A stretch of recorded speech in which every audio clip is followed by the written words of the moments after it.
کعب بن مالک کی توبہ کا بیان، یہ صحیح بخاری میں باقاعدہ امام بخاری نے باب باندھا ہے، اور اس حدیث کا انٹرنیشنل نمبر ہے 4418، اور یہ حدیث مسلم میں بھی ہے 7016۔ ورڈ بائی ورڈ میں یہ حدیث بیان کروں گا، کیونکہ اس کی رکت اسی میں ہے کہ میں اسے لفظ با لفظ بیان کروں، آپ اس تکلیف کا احساس کریں جس سے کعب بن مالک گزرے، اور پھر الٹیمیٹلی ان کی توبہ قبول ہوئی، اور ایسی توبہ قبول ہوئی کہ قیامت تک قرآن میں ان کی توبہ کا ذکر ہے کہ اللہ نے قبول کی، اور اس کی وجہ سے اس سورت کا نام سورہ توبہ ہے، جب وہ غزوہ تبوک سے پیچھے رہ گئے۔ یہ ان کا بیٹا ہے عبداللہ، وہ اس حدیث کو بیان کرتا ہے۔ امام بخاری نے چند واسطوں سے ان کے بیٹے سے یہ حدیث لی ہے۔ وہ عبداللہ اور اس بیٹے کا ذکر امام بخاری نے کیا کہ جب کعب رضی اللہ تعالیٰ عنہ نابینا ہو گئے تو ان کے بیٹوں میں سے عبداللہ ہی تھا جو ان کو راستے میں پکڑ کر چلایا کرتا تھا، مسجد تک لے جاتا تھا۔ وہ عبداللہ بیان کرتا ہے کہ میں نے اپنے والد کعب بن مالک سے ان کے غزوہ تبوک میں شریک نہ ہو سکنے کا واقعہ سنا، تو انہوں نے بتایا کہ غزوہ تبوک کے سوا اور کسی غزوہ میں ایسا نہیں ہوا تھا کہ میں رسول اللہ کے ساتھ شریک نہ ہوا ہوں، البتہ غزوہ بدر میں بھی میں شریک نہ ہو سکا، لیکن جو لوگ غزوہ بدر میں شریک نہیں ہو سکے ان کے متعلق آپ صلی اللہ علیہ وآلہ وسلم نے کسی قسم کی ناراضگی کا اظہار نہیں فرمایا تھا، کیونکہ وہ آپشنل تھا، وہ اب ذکر بھی آ رہا ہے، کیونکہ آپ صلی اللہ علیہ وآلہ وسلم اس موقع پر صرف قریش کے قافلے کی تلاش میں نکلے تھے، لیکن راستے میں اللہ تعالیٰ کے حکم سے کسی پہلی تیاری کے باوجود اللہ تعالیٰ نے ان کو دشمنوں کے ساتھ ٹکروا دیا۔ وہ موزانہ طور پہ ہوا تھا، کیونکہ وہ بدر کے لیے نکلے، ورنہ تو یہ بھی ساتھ شامل ہوتے۔ میں لیلہ عقبہ میں رسول اللہ کی خدمت میں حاضر ہوا تھا، یعنی وہ مدینہ کے لیے جو ہجرت کے لیے جن چند ساتھیوں نے انصار مدینہ نے راہ ہموار کی تھی ان میں یہ شامل تھے، جو نبی الاسلام کی زندگی کا ایک ٹرننگ پوائنٹ تھا، ایک الٹرنیٹو بیس مل گیا۔ تو کہتے ہیں میں اس رات موجود تھا، یہ وہی رات ہے جس میں ہم نے مکہ میں اسلام کے لیے عہد کیا تھا، اور مجھے تو یہ غزوہ بدر سے بھی زیادہ عزیز ہے۔ اوہ خواہ اگرچہ بدر کا لوگوں کی زبانوں پر چرچا زیادہ ہے، میرا واقعہ یہ ہے کہ میں اپنی زندگی میں کبھی اتنا قوی اور اتنا صاحب مال نہیں ہوا تھا جتنا غزوہ تبوک کے موقع پر، جبکہ میں آپ صلی اللہ علیہ وآلہ وسلم کے ساتھ تبوک کے غزوے میں شریک نہ ہو سکا۔ خدا کی قسم اس سے پہلے کبھی میرے پاس 2 اونٹ بھی جمع نہیں ہوئے تھے، لیکن اس موقع پر میرے پاس 2 اونٹ تھے۔ آپ صلی اللہ علیہ وآلہ وسلم جب کسی غزوے کے لیے تشریف لے جاتے تو آپ ذو معنی الفاظ استعمال کیا کرتے تھے، یعنی کوڈ ورڈز جن کے 2 معنی بنتے ہیں۔ وہ بخاری مسلم میں آیا کہ نبی الاسلام کہتے تھے کل ہم مشرق کی طرف جائیں گے، اور صحابہ کہتے ہیں ہم سمجھتے تھے کہ ہم نے مغرب کی طرف جانا ہے، تاکہ جو منافقین ہیں وہ ہماری خبر لیک نہ کر سکیں۔ لیکن غزوہ تبوک وہ موقع تھا کہ گرمی بڑی سخت تھی، سفر بہت لمبا تھا، ریگستانی سفر تھا، اور دشمن کی فوج بھی کثرت سے تھی، رومن امپائر 700 کلومیٹر ریگستانی سے، تمام مشکلات سامنے تھیں۔ اس لیے آپ صلی اللہ علیہ وآلہ وسلم نے مسلمانوں سے اس غزوے کے متعلق بہت تفصیل کے ساتھ بتا دیا تھا تاکہ اس کے مطابق پوری طرح تیاری کر لیں۔ چنانچہ آپ صلی اللہ علیہ وآلہ وسلم نے اس کی سمت بھی نشاندہی کر دی جدھر سے آپ کے جانے کا ارادہ تھا۔ مسلمان بھی آپ علیہ السلام کے ساتھ بہت زیادہ تھے، اتنے کہ کسی رجسٹر میں سب کے ناموں کا لکھنا بہت مشکل تھا۔ کعب کہتے ہیں کہ کوئی بھی شخص اگر اس غزوے میں شریک نہ ہونا چاہتا تو وہ خیال کر سکتا تھا کہ اس کی غیر حاضری کا کسی کو پتہ نہیں چلے گا سوائے اس کے کہ اس کے متعلق وحی نازل ہو۔ آپ صلی اللہ علیہ وآلہ وسلم جب اس غزوے کے لیے تشریف لے جا رہے تھے تو پھل پکنے کا زمانہ تھا اور سایہ میں بیٹھ کر لوگ آرام کرتے تھے۔ کہتے ہیں لوگ بیٹھ کے نہ چوراہوں پہ یہی باتیں کرتے تھے۔ آپ صلی اللہ علیہ وآلہ وسلم بھی تیاریوں میں مصروف تھے اور آپ کے ساتھ مسلمان بھی، لیکن میں روزانہ سوچا کرتا تھا کہ کل سے میں بھی تیاری کروں گا۔ وہی جو آج کہتے ہیں جی کل تو انشاءاللہ داڑھی بھی رکھ لینی ہے، بس میرے بچیوں کے ہاتھ پیلے ہو جائے تو میں تو مسجد میں ہی بیٹھا رہوں گا۔ یہ وہی چیز ہے، یہ ہر انسان پہ اسے طول عمل کہتے ہیں، لمبی امیدیں لگانا۔ میں روزانہ اسے ٹالتا رہا، مجھے اس کا یقین تھا کہ میں تیاری کر لوں گا، مجھے آسانیاں میسر تھی۔ یوں ہی وقت گزرتا رہا اور آخر لوگوں نے اپنی تیاریاں بھی مکمل کر لی اور آپ صلی اللہ علیہ وآلہ وسلم مسلمانوں کو ساتھ لے کر روانہ بھی ہو گئے۔ اس وقت تک میں نے کوئی تیاری نہیں کی تھی۔ اس موقع پر میں نے اپنے دل کو یہی سمجھایا کل یا پرسوں تک تیاری کر لوں گا، پھر لشکر سے تیزی سے جا کر مل جاؤں گا۔ کوچ کے بعد دوسرے دن بھی میں نے تیاری کے لیے سوچا لیکن کچھ نہ ہو سکی، پھر تیسرے دن سوچا اور اس دن بھی کوئی تیاری نہ ہو سکی، اور یوں وقت گزرتا گیا اور اسلامی لشکر بہت آگے بڑھ گیا۔ غزوہ میں میرے شرکت کے لیے بات اب دور کی بات ہو گئی اور میں یہی ارادہ کرتا رہا کہ یہاں سے چل کر اب ان تک نہیں پہنچ سکوں گا۔ تھیندے تھی گیا، کاش میں نے ایسا کر لیا ہوتا، لیکن یہ میرے نصیب میں نہیں تھا۔ آپ صلی اللہ علیہ وآلہ وسلم کے تشریف لے جانے کے بعد جب میں باہر نکلتا تو مجھے بڑا دکھ ہوتا، اوئے ہوئے، کیونکہ یا تو وہ لوگ نظر آتے تھے جن کے چہروں سے نفاق ٹپکتا تھا، ہاں، اب پیچھے رہنے والے تو وہ تھے جو ہے ہی منافقین تھے شکلوں سے، ٹھیک ہے، یا پھر وہ لوگ تھے جنہیں اللہ نے معذور اور ضعیف قرار دے کر معاف کر دیا تھا۔ وہ سورہ، آپ صلی اللہ علیہ وآلہ وسلم نے میرے بارے میں کسی سے کچھ نہیں پوچھا، لیکن جب آپ تبوک پر پہنچے تو وہیں ایک مجلس میں آپ نے دریافت کیا کہ کعب نے کیا کیا۔ آپ نظروں میں تو تھا نا جی، خاص بندے جو ہوتے ہیں وہ نظروں میں تو ہوتے ہیں، یعنی یہ تو ایکسپیکٹ ہی نہیں نہ کیا جا سکتا کہ مین ٹیم ممبر پیچھے رہ جائے، تو اس سے اندازہ لگائے کہ حضرت کعب بن مالک کو چھوٹے بندے نہیں تھے۔ بنو سلمہ کے ایک صاحب نے کہا یا رسول اللہ اس کے غرور نے اسے آنے نہیں دیا۔ اس پر حضرت معاذ ابن جبل بولے تم نے بری بات کہی، یا رسول اللہ خدا کی قسم ہمیں ان کے متعلق خیر کے سوا کچھ معلوم نہیں۔ تو نبی علیہ السلام نے اس کے جواب میں کچھ نہیں فرمایا۔ دیکھیں انہوں نے پوری رپورٹ لی ہے پیچھے سے کہ کیا کچھ ہوتا رہا وہاں۔ کعب بن مالک رضی اللہ تعالیٰ عنہ نے بیان کیا کہ جب مجھے معلوم ہوا کہ نبی علیہ السلام واپس تشریف لا رہے ہیں تو اب مجھ پر فکر سوار ہونے لگی، اور میرا ذہن کوئی ایسا جھوٹا بہانہ تلاش کرنے لگا جس سے میں کل حضرت کی ناراضگی سے بچ سکوں۔ اپنے گھر کے ہر عقل مند آدمی سے اس کے متعلق میں نے مشورہ بھی کی، لیکن جب مجھے معلوم ہوا کہ نبی علیہ السلام مدینے سے بالکل قریب آ چکے ہیں تو غلط خیالات میرے ذہن سے بالکل نکل گئے، اور مجھے یقین ہو گیا کہ اس معاملے میں جھوٹ بول کر اپنے آپ کو کسی طرح محفوظ نہیں کر سکتا۔ چنانچہ میں نے سچی بات کہنے کا پختہ ارادہ کر لیا۔ صبح کے وقت حضرت جب تشریف لائے تو آپ صلی اللہ علیہ وآلہ وسلم جب کسی سفر سے واپس آتے تھے تو آپ کی یہ مبارک عادت تھی کہ پہلے مسجد میں تشریف لے جا کر 2 رکعت نوافل پڑھتے، پھر لوگوں کے ساتھ مجلس میں بیٹھتے۔ جب آپ اس عمل سے فارغ ہو چکے تو آپ کی خدمت میں لوگ آنے لگے جو غزوہ میں شریک نہیں ہوئے تھے، اور قسم کھا کھا کر اپنے عذر بیان کرنے لگے، اور ایسے لوگوں کی تعداد 80 کے قریب تھی، یعنی 80 لوگ ایسے تھے جو جھوٹے بہانے لگا رہے تھے۔ آپ صلی اللہ علیہ وآلہ وسلم نے ان کے ظاہر کو قبول فرما لیا اور ان سے دوبارہ سے عہد بھی لے لیا، ان کے لیے دعائے مغفرت بھی کی۔ دیکھو جی، آپ لوگ تو کہتے ہیں کوئی بزرگ دعا کر دے، حضور نے بھی دعائے مغفرت کر دی ہے، لیکن اللہ نے کراس پھیر دیا ہے۔ ہاں، یہ ذہن میں رکھیں، آپ نے بہانہ بھی قبول کر لیا، دوبارہ سے بیعت بھی کر لی، چلو تجدید عہد بھی ہو گیا جی، اگر بیعت ٹوٹ گئی تو دوبارہ ہو گئی، اور دعا بھی کر دی، اور ان کے باطن کو اللہ کے سپرد کر دیا۔ کیا بات ہے جی، یہ میرے نبی کا ہی ذکر ہے جی، شکلوں سے بھی پہچان لیا ہے، صحابہ اگر پہچان ہے کا باطن کا معاملہ اللہ جانے، اس کے بندے جانے۔ اس کے بعد میں حاضر ہوا، میں نے سلام کیا تو آپ علیہ السلام مسکرائے، آپ کی مسکراہٹ میں ناراضگی تھی۔ آپ نے فرمایا آؤ، میں چند قدم چل کر آپ کے سامنے بیٹھ گیا۔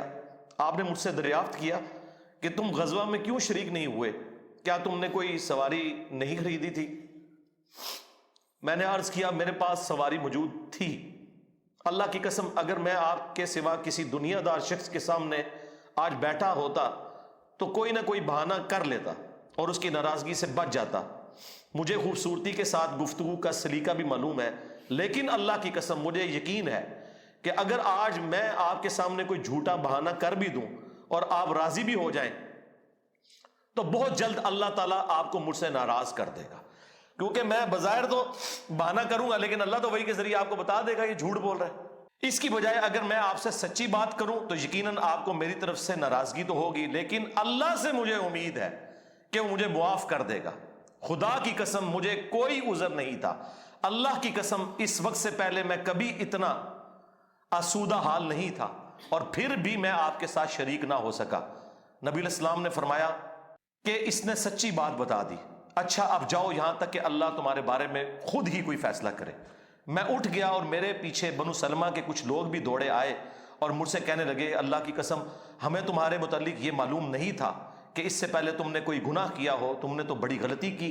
آپ علیہ السلام کے سامنے ویسے ہی کوئی بہانہ کر دیتے جیسا کہ دوسرے لوگوں نے کیا، تمہارے گناہ کے لیے نبی علیہ السلام کا استغفار ہی کافی ہو جاتا، وہی تو حضور نے تیرے لیے دعا کر دینی تھی، تو تو نے تو یہ کہا۔ اللہ کی قسم ان لوگوں نے مجھے اتنی ملامت کی کہ مجھے خیال آیا کہ واپس جا کر کوئی جھوٹا بہانہ کر ہی آؤں۔ اندازہ کرو ایڈا انہوں نے جناب انہوں نے کیتا کہ چلو ٹھیک ہے میں ان جا کے بہانہ کر لوں۔ پھر میں نے ان سے پوچھا کیا میرے علاوہ کسی اور نے بھی کوئی ایسا عذر بیان کیا ہے؟ تو انہوں نے بتایا کہ ہاں 2 حضرات اور ہیں جنہوں نے معذرت کی جس طرح تم نے کی، اور انہیں بھی وہی جواب ملا جو تمہیں ملا۔ میں نے پوچھا وہ کون ہے؟ تو انہوں نے بتایا کہ مرارہ بن ربیع اور ہلال بن امیہ رضی اللہ عنہما، ان دو ایسے صحابہ کا نام انہوں نے لے دیا جو صالح تھے اور اصحاب بدر بھی تھے، ان کا طرز عمل میرے لیے نمونہ بنے۔ انہوں نے کہا اگر یہ دو بدری صحابی بھی، ان کے ساتھ بھی یہی کچھ ہوا ہے نا، تو میں اچھے لوگوں کی فہرست میں اب شامل ہو جاؤں، میں اب پکا رہوں۔ ان کا طرز عمل میرے لیے نمونہ بن گیا۔ چنانچہ انہوں نے جب ان بزرگوں کا نام لیا تو میں اپنے گھر چلا آیا۔ آپ علیہ السلام نے لوگوں کو ہم سے بات چیت کرنے سے ممانعت کر دی۔ لو جی، سوشل بائیکاٹ ہو گیا۔ اللہ اکبر۔ بہت سے لوگ جو غزوے میں شریک نہیں ہوئے تھے، ان میں سے صرف ہم 3 تھے، لوگ ہم سے الگ رہنے لگے اور سب لوگ بدل گئے۔ ایسا نظر آتا تھا کہ ہم سے ساری دنیا بدل گئی ہے، ہمارا اس سے کوئی واسطہ ہی نہیں۔ 50 دن تک ہم اسی حال میں رہے۔ میرے 2 ساتھیوں نے تو اپنے گھروں سے نکلنا ہی چھوڑ دیا، ہر وقت روتے رہتے تھے، لیکن میرے اندر ہمت تھی، میں باہر نکلتا تھا، مسلمانوں کے ساتھ نماز میں بھی شریک ہوتا تھا اور بازاروں میں بھی گھومتا تھا، لیکن کوئی شخص مجھ سے بولتا نہیں تھا۔ میں نبی علیہ السلام کی خدمت میں بھی حاضر ہوتا، آپ کو سلام بھی کرتا۔ جب آپ نماز کے بعد مجلس میں بیٹھتے تو میں اس کی جستجو میں لگا رہتا کہ دیکھوں سلام کا جواب دیتے ہیں یا نہیں، اور میری نظر حضور کے ہونٹوں کی طرف ہوتی کہ جواب میں ہلے یا نہیں۔ کنکھیوں سے دیکھتے رہتے، آپ حضور جواب بھی نہیں دے رہے۔ پھر میں کوشش کرتا کہ آپ کے قریب ہی نماز پڑھوں، اور میں آپ کو کنکھیوں سے دیکھتا رہتا ایسے کر کے۔ جب میں اپنی نماز میں مشغول ہو جاتا تو رسول اللہ میری طرف دیکھتے، لیکن جو ہی میں آپ کی طرف دیکھتا تو آپ رخ انور پھیر لیتے۔ ظاہر ہے حضور کو بھی تو محبت تھی اپنے صحاب کے ساتھ، حضور دیکھتے تھے، وہ جب یعنی اپنی ناراضگی کا اظہار وہ اگر نماز میں بھی حضور کی طرف دیکھ رہے تو حضور چہرہ انور پھیر لیتے۔ تو میں ایک دن ابو قتادہ کے باغ کی دیوار پر چڑھ گیا، وہ میرے چچا زاد بھائی تھے اور مجھے ان سے بہت گہرا تعلق تھا۔ میں نے انہیں سلام کیا، لیکن اللہ کی قسم انہوں نے بھی میرے سلام کا جواب نہیں دیا۔ میں نے کہا ابو قتادہ تمہیں اللہ کی قسم کیا تم نہیں جانتے کہ اللہ اور اس کا رسول سے مجھے کتنی محبت ہے؟ انہوں نے کوئی جواب نہیں دیا۔ میں نے دوبارہ ان سے یہی سوال کیا، اللہ کی قسم دے کر پوچھا، لیکن وہ پھر بھی خاموش رہے۔ میں نے پھر اللہ کا واسطہ دے کر ان سے سوال کیا، اس مرتبہ انہوں نے صرف اتنا کہا، اللہ اور اس کا رسول زیادہ بہتر جانتے ہیں۔ دیکھیں جی اس بات کا جواب انہوں نے کہا بھائی اللہ کے نبی نے منع کیا ہے، اب بائیکاٹ ہے تیرا۔ اللہ اکبر۔ اس پر میرے آنسو پھوٹ پڑے۔ میں واپس چلا آیا اور دیوار پر چڑھ کر نیچے باہر اترا۔ پھر وہ بیان کرتے ہیں کہ ایک دن مدینہ کے بازار میں جا رہا تھا کہ شام کا ایک کاشتکار جو کہ غلہ بیچنے مدینہ آیا تھا پوچھ رہا تھا کعب بن مالک کہاں رہتے ہیں؟ لوگوں نے میری طرف اشارہ کیا، وہ میرے پاس آیا اور غسان جو بادشاہ تھا رومن امپائر کا، اس کا ایک خط مجھے دیا۔ وہ جو اس کا ایک سمجھ لے چھوٹی چھوٹی جو امپائر کے اندر بنی ہوئی تھی ان میں سے ایک کا وہ گورنر تھا۔ اس خط میں لکھا تھا کہ مجھے معلوم ہوا ہے کہ تمہارے صاحب یعنی رسول اللہ صلی اللہ علیہ وآلہ وسلم نے تمہارے ساتھ زیادتی کی ہے، نعوذ باللہ۔ اللہ نے تمہیں کوئی ذلیل ہونے کے لیے پیدا تو نہیں کیا کہ تمہارا حق ضائع کیا جائے، تم ہمارے پاس آ جاؤ، ہم تمہارے ساتھ بہتر سلوک کریں گے۔ یعنی دشمن کی فوج کے ہیڈ کی طرف سے خط آیا۔ جب میں نے یہ خط پڑھا تو میں نے کہا کہ ایک اور امتحان آ گیا۔ میں نے اس خط کو تندور میں جلا دیا۔ ان 50 دنوں میں سے جب 40 دن گزر گئے تو نبی علیہ السلام کا ایلچی میرے پاس آیا اور اس نے کہا کہ رسول اللہ نے حکم دیا ہے کہ اپنی بیوی کے قریب نہ جاؤ۔ میں نے پوچھا میں اسے طلاق دے دوں یا پھر مجھے کیا کرنا ہے؟ تو انہوں نے کہا نہیں، طلاق نہیں دینی، صرف جدا ہو جاؤ۔ میرے دونوں ساتھیوں کو جنہوں نے میری طرح معذرت کی تھی یہی حکم ملا۔ میں نے اپنی بیوی سے کہا کہ اپنے میکے چلی جاؤ، اس وقت تک وہیں رہو جب تک کہ اللہ تعالیٰ اس معاملے کا کوئی فیصلہ نہ کر دے۔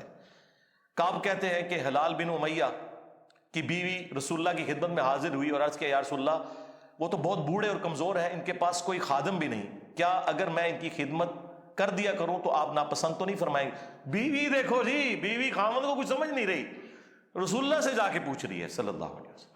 تو نبی علیہ السلام نے فرمایا صرف وہ تم سے صحبت نہ کریں۔ انہوں نے عرض کیا اللہ کی قسم وہ تو کسی چیز کے لیے حرکت ہی نہیں کر رہے، جب سے آپ ان سے ناراض ہوئے ہیں وہ دن اور آج کا دن ان کے آنسو تھمنے میں نہیں آتے۔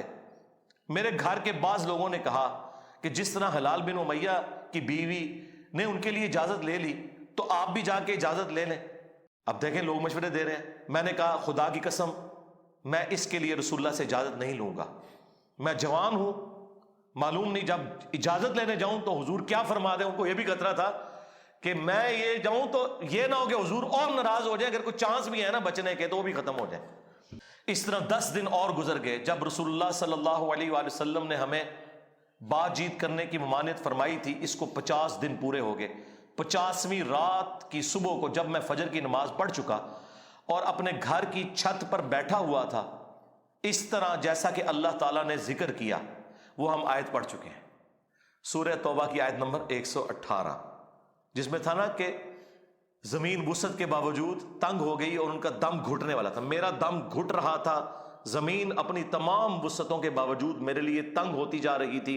میں نے ایک پکارنے والے کی پکار سنی جو سلع کی پہاڑی پر چڑھ کر بلند آواز سے کہہ رہا تھا, اے کعب بن مالک تمہیں بشارت ہو, اے کعب بن مالک تمہیں بشارت ہو. انہوں نے بیان کیا کہ یہ سنتے ہی میں سجدے میں گر پڑا اور مجھے یقین ہو گیا کہ اب اللہ کی طرف سے فراخی ہو جائے گی. فجر کی نماز کے بعد رسول اللہ صلی اللہ علیہ وآلہ وسلم نے اللہ کی بارگاہ میں ہماری توبہ کی قبولیت کا اعلان کر دیا. لوگ میرے پاس بشارت دینے کے لیے آنے لگے اور میرے 2 ساتھیوں کو بھی جا کر بشارت دی. ایک صاحب زبیر بن عوام اپنا گھوڑا دوڑاتے ہوئے آئے. ادھر قبیلہ اسلم کے ایک صحابی نے پہاڑی پر چڑھ کر آواز دی اور وہ آواز گھوڑے سے زیادہ تیز تھی. جن صحابی نے پہاڑی سے آواز دی تھی جب وہ میرے پاس بشارت دینے آئے تو میں نے اپنے دونوں کپڑے اتار کر بشارت کی خوشی میں انہیں دے دیے. اللہ کی قسم اس وقت ان 2 کپڑوں کے سوا دینے کے لیے میرے پاس اور کچھ نہ تھا. پھر میں نے ابو قتادہ سے 2 کپڑے ادھارے مانگے اور رسول اللہ کی خدمت میں حاضر ہوا. جوگ در جوگ لوگ مجھ سے ملاقات کرتے جا رہے تھے اور مجھے توبہ کی قبولیت پر بشارت دیتے جا رہے تھے. اللہ کی بارگاہ میں توبہ کی قبولیت مبارک ہو. کعب رضی اللہ تعالیٰ عنہ بیان کرتے ہیں کہ آخر میں مسجد میں داخل ہوا تو رسول اللہ صلی اللہ علیہ وآلہ وسلم تشریف رکھتے تھے. چاروں طرف صحابہ کا مجمع تھا. طلحہ بن عبید اللہ دوڑ کر میری طرف آئے اور مجھ سے مصافحہ کیا اور مبارکباد دی. اللہ کی قسم وہاں موجود مہاجرین میں سے کوئی شخص بھی میرے آنے پر کھڑا نہ ہوا. طلحہ رضی اللہ تعالیٰ عنہ کا یہ احسان میں کبھی نہیں بھولوں گا کہ انہوں نے کھڑے ہو کر میرا استقبال کیا. جب میں نے رسول اللہ کو سلام کیا تو آپ علیہ السلام کا چہرہ مبارک خوشی اور مسرت سے دمک اٹھا. اس مبارک دن کے لیے تمہیں بشارت ہو, اس مبارک دن کے لیے تمہیں بشارت ہو جو تمہاری عمر کا سب سے مبارک دن ہے. واقعی جی اس سے بڑی کوئی مبارک بات نہیں ہو سکتی کسی شخص کے لیے کہ اللہ تعالیٰ اس کی توبہ کی اناؤنسمنٹ کرتے اور پھر قیامت تک قرآن میں وہ آیات پڑھی جائیں. انہوں نے بیان کیا کہ میں نے عرض کیا یا رسول اللہ یہ بشارت آپ کی طرف سے ہے یا اللہ کی طرف سے؟ فرمایا نہیں, اللہ کی طرف سے. اور نبی علیہ السلام جب کسی بات پر خوش ہوتے تو چہرہ مبارک روشن ہو جاتا تھا, ایسے جیسے چاند کا ٹکڑا ہو. آپ کی مسرت ہم چہرہ مبارک سے سمجھ جاتے تھے. پھر جب میں آپ کے سامنے بیٹھ گیا تو عرض کیا یا رسول اللہ اپنی توبہ کی قبولیت کی خوشی میں میں اپنا مال اللہ اور اس کے رسول کی راہ میں صدقہ کر دوں؟ آپ نے فرمایا لیکن کچھ مال اپنے پاس رکھ لو, یہ زیادہ بہتر ہے. میں نے عرض کیا کہ پھر میں خیبر کا حصہ اپنے پاس رکھ لیتا ہوں. پھر میں نے عرض کیا یا رسول اللہ نے مجھے سچ بولنے کی وجہ سے نجات دی. اب میں اپنی توبہ کی قبولیت کی خوشی میں آپ سے یہ وعدہ کرتا ہوں کہ جب تک زندہ رہوں گا سچ کے سوا کوئی بات زبان پر نہیں لاؤں گا. بس اللہ کی قسم جب سے میں نے رسول اللہ کے سامنے یہ عہد کیا صلی اللہ علیہ وآلہ وسلم, میں کسی ایسے مسلمان کو نہیں جانتا کہ جسے اللہ نے سچ بولنے کی وجہ سے اتنا نوازا ہو جتنی نوازشات مجھ پر کی سچ بولنے کی وجہ سے. جب سے میں نے نبی علیہ السلام کے سامنے یہ عہد کیا پھر آج تک میں نے کبھی جھوٹ بولنے کا ارادہ بھی نہیں کیا, اور مجھے امید ہے کہ اللہ تعالیٰ باقی زندگی بھی مجھے اس سے محفوظ رکھے گا. اور اللہ نے اپنے رسول پر آیت نازل کی. خدا کی قسم اللہ تعالیٰ کی طرف سے اسلام کے لیے ہدایت کے بعد میری نظر میں رسول اللہ کے سامنے سچ بولنے سے بڑھ کر اللہ کا مجھ پر کوئی اور انعام نہیں ہوا کہ میں نے جھوٹ نہیں بولا اور اس طرح اپنے آپ کو ہلاکت سے بچا لیا.